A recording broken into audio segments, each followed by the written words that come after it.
高層只是過渡，別墅才是歸宿。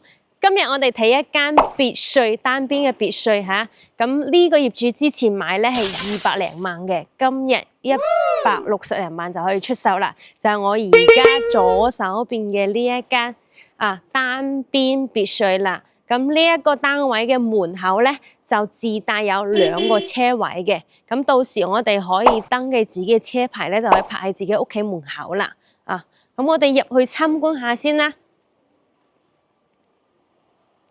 咁一入嚟咧就係我哋嘅前面嘅4花園。咁到時咧呢個位置呢啲植物你都可以剷咗佢打通佢，成個門面就好靚噶啦咁入去參觀下內籠先啦。咁呢個單位咧係165平方，咁有啲業主裝修完咧係可以用到300幾個方嘅面積嘅。咁呢個位置係我哋嘅客廳，一個超高嘅一個中空位置。咁到時裝修完咧喺呢個位置做翻個大吊燈係非常之氣派嘅。咁呢個係粵式嘅餐廳啦。咁呢個位置咧就係我哋嘅天井位。咁天井位咧，我哋可以好似其他業主咁樣做隔層。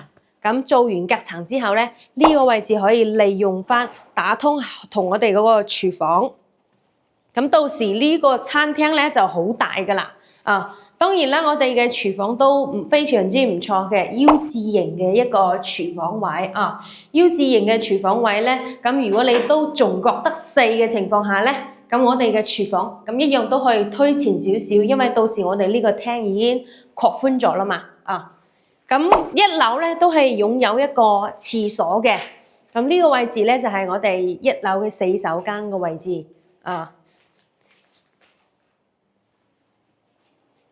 麻雀雖小，五臟俱全咁呢度後邊咧就係我哋一個 L 型嘅大花園。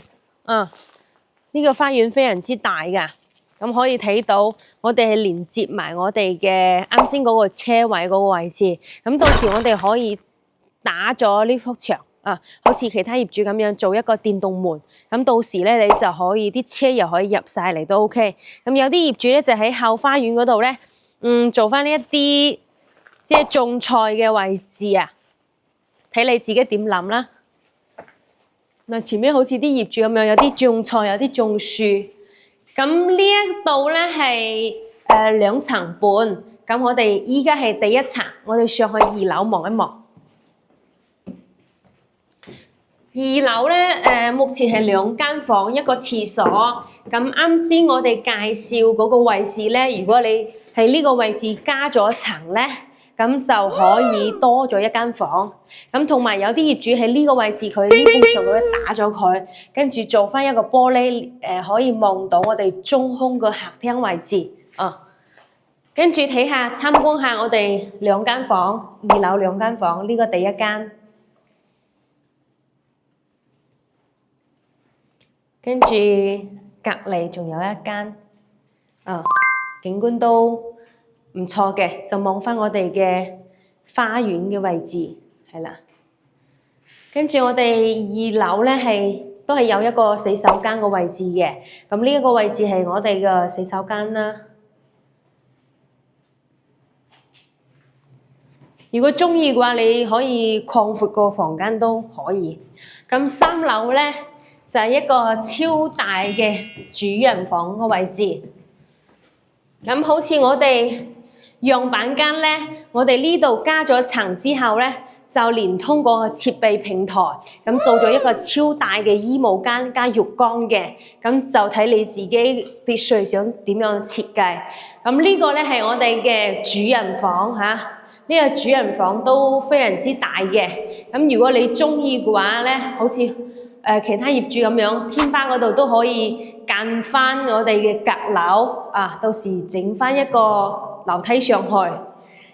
咁呢個位置其實係洗手間嚟嘅。咁我哋都可以呢個位置唔做洗手間嘅話，直接打通佢做一個書房，就喺啱先講嗰個搭起身嗰個位置攞嚟做洗手間。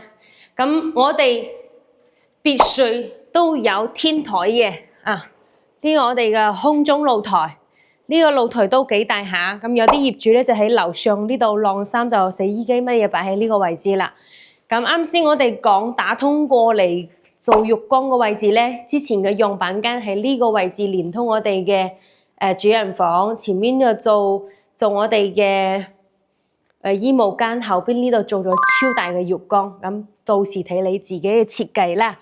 咁我哋呢一個單位咧160零萬都算係非常之高性價比噶啦，單邊位賣到呢個價錢。咁大家如果有需要嘅情況下咧，就可以 PM 你去了解下啦。咁我哋下集見，拜拜。